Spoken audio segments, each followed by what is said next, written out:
Alors, les troubles digestifs, c'est un peu le mal du siècle. Moi, c'est un peu comme ça que je suis arrivée à l'Ayurveda. Et c'est quelque chose qui peut être extrêmement pénible, extrêmement pesant pour les personnes qui ont ça, parce que c'est un mal-être ou des douleurs même, qui peuvent être constantes, latentes et en continu. Donc psychologiquement, c'est vrai que c'est quelque chose qui est vraiment pénible. Donc des troubles digestifs, c'est souvent des déséquilibres en fonction des doshas, mais des gens qui ne savent pas s'alimenter en fonction de leur propre typologie. Donc déjà, il va y avoir un rééquilibrage sur ça, leur donner les clés, voir s'il y a des intolérances, parce qu'il y a quand même des intolérances. Alors c'est la grande mode, certes, mais il y a quand même des gens qui ont des intolérances et qui ne le savent pas forcément. Donc pour tester ces intolérances, on va aller supprimer certains éléments pendant certaines périodes, voir comment le corps réagit. On va baisser globalement le niveau d'inflammatoire du corps, parce que souvent c'est un fort niveau inflammatoire qui fait que même si on fait des tests d'intolérance, tout va tester positif, alors que simplement il y a une inflammation telle au niveau du digestif que on va plus rien voir. Donc on va d'abord aller diminuer cette inflammation. On va apporter des bons aliments et on va aussi travailler sur les associations, parce qu'en fonction de comment on associe les aliments, on est capable de les digérer ou pas.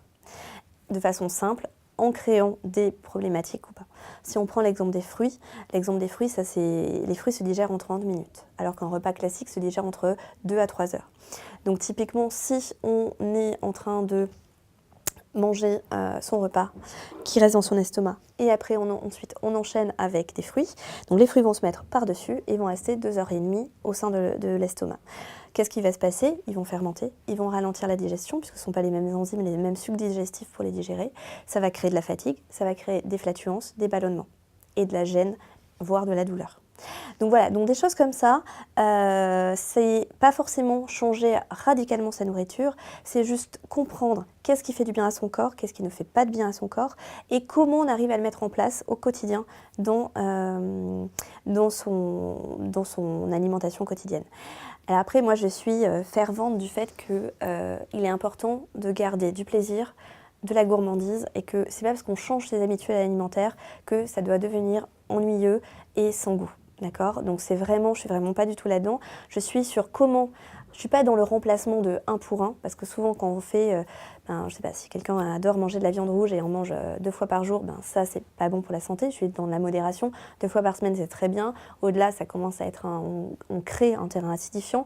Donc après ça dépend si on est capable de le digérer ou pas. Mais quand on a des troubles digestifs, c'est vrai que je vais plutôt dire aux gens, en fait, vous n'allez pas enlever un aliment, vous allez vous créer un plat avec plein d'autres choses différentes. Et c'est vrai que je les accompagne en leur donnant des recettes de cuisine, en allant vraiment dans leur quotidien pour que ce soit applicable dans leur quotidien et au jour le jour. Parce que quand j'ai des clients qui ont des troubles digestifs importants et qu'il faut vraiment radicalement changer l'alimentation, on va y aller étape par étape et on va également y aller en fonction de leurs contraintes. S'ils doivent, parce que professionnellement ils sont au restaurant tous les midis, être au restaurant tous les midis, on va travailler ensemble sur quoi choisir sur une carte pour ne pas enrayer ce déséquilibre.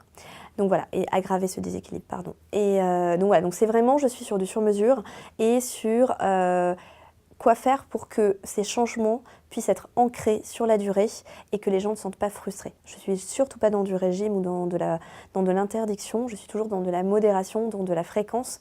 Voilà, ce qui ne va pas nous faire du bien, on ne va pas en manger 3 jours de suite. Je prends toujours l'exemple de la raclette, ça fait du bien à personne et personne n'arrive à bien la digérer.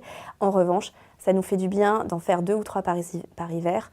Et quand on l'a fait en pleine conscience, en profitant de ce moment-là. Et le lendemain, on fait juste un peu attention à comment on s'alimente pour pas surcharger encore plus le corps.